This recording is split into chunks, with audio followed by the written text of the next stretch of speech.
הדבר מיובוי בפיך ובלבבך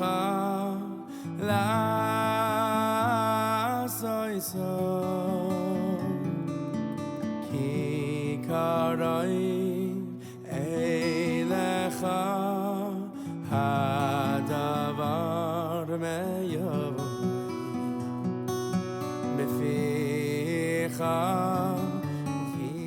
And I came from Israel. I came to the United States temporary for a mission to do something for Israel, but I was circumstances didn't permit me to go back to Israel, and I had a lot in my life, was a lot of ups and downs, great things. Fell down, and so on.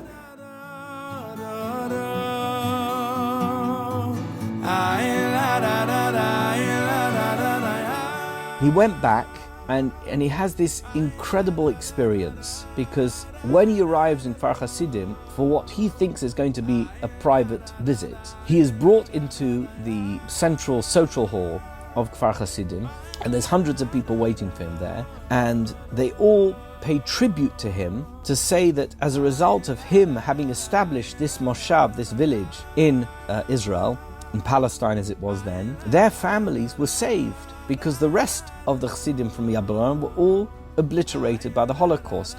And they wanted to acknowledge this. And suddenly, it was a very emotional experience for him, because it suddenly dawned on him what he hadn't thought about for 40 years, that notwithstanding any grievances that people may have from a financial perspective, there was a powerful recognition that it was only as a result of him initiating this project of a Hasidic village in Palestine that there were, at that stage, there were 1,000 or 1,500 people who were alive through his intervention, through his act.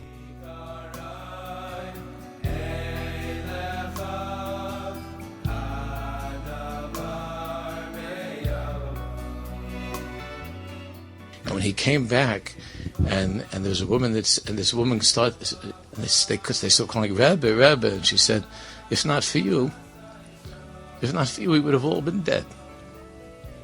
We would have been killed in Poland. Can you imagine all those years? He never thought of it like that.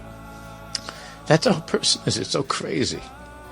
There's so many good things that we do, but you never think of that. You always think of the bad stuff, So all these he couldn't face. He couldn't think of coming back to Israel. And he was completely paralyzed in that place of my whole life.